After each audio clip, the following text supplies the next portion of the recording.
And so people will be very risk averse. So you have to make a neighborhood safe.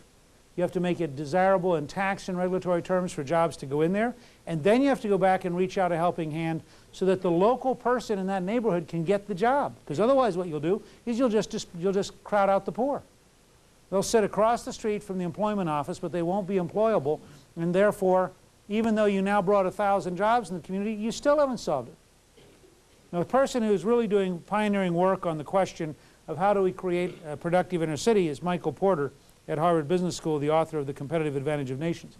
He says the following, I quote, "We believe a sustainable economic base in inner cities will only come about through private, for-profit initiatives and investment based on economic self-interest and true competitive advantage, not through artificial inducements, charity, or government mandates.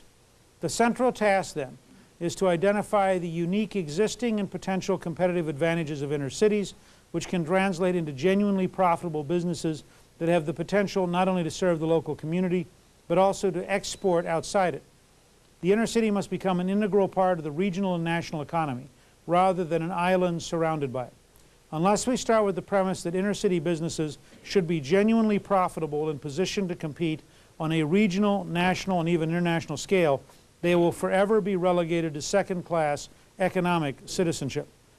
Economic development policies and programs must not fall into the trap of only redistributing wealth, but focus instead on how to create it."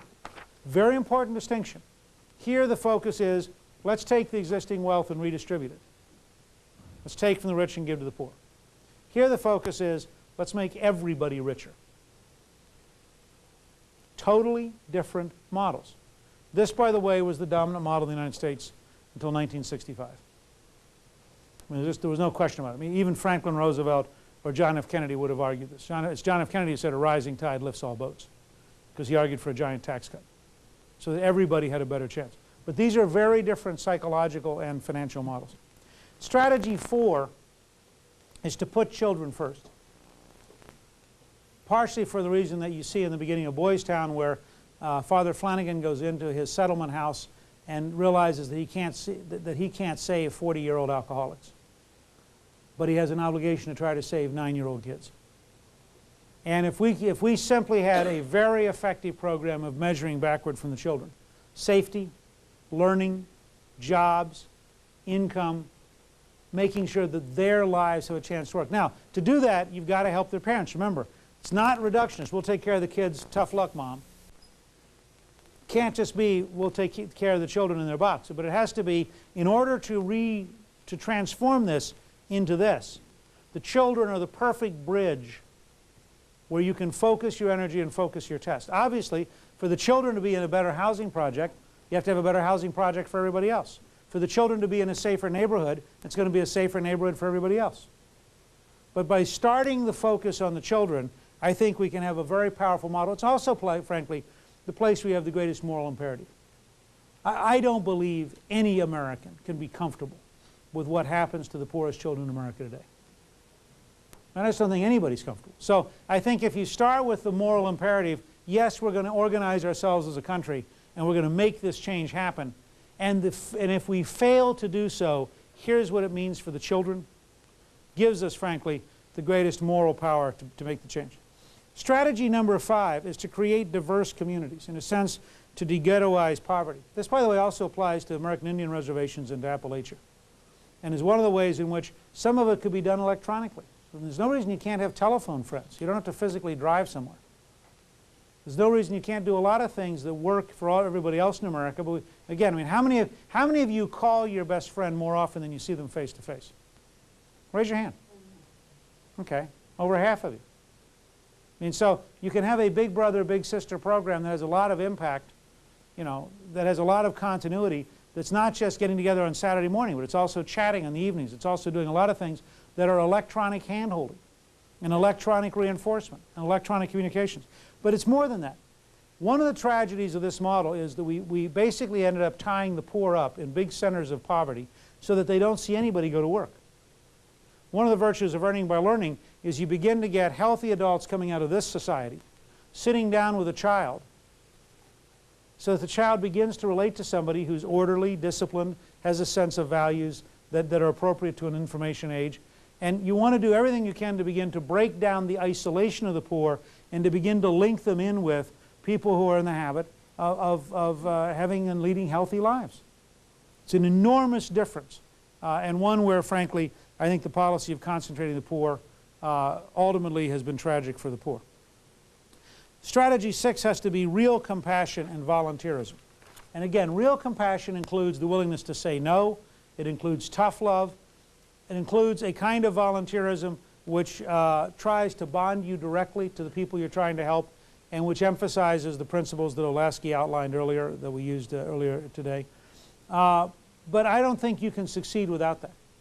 I think if all you do is the government stuff, and if all you do is the private business stuff, and you have not made the transition here with volunteers holding hands. Remember I said earlier about Covenant House and Tuesday mornings, and you have to have somebody you know who talks to you, who you trust, who carries you across it. I mean, how many of you at some point in your life learned something where if you did not have another human being holding your hand and helping you, you would just not have done it?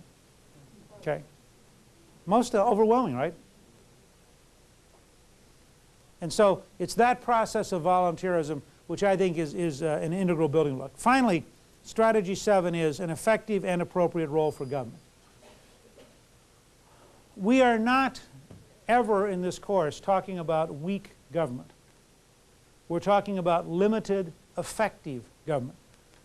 I mean, if government, frankly, could just provide public safety and have a tax code that encouraged job creation and minimize the bureaucratic destruction of jobs, and be in a position to ensure that public learning took place, whether it was in a public bureaucracy or not, government would have done all it needs to do in the inner city.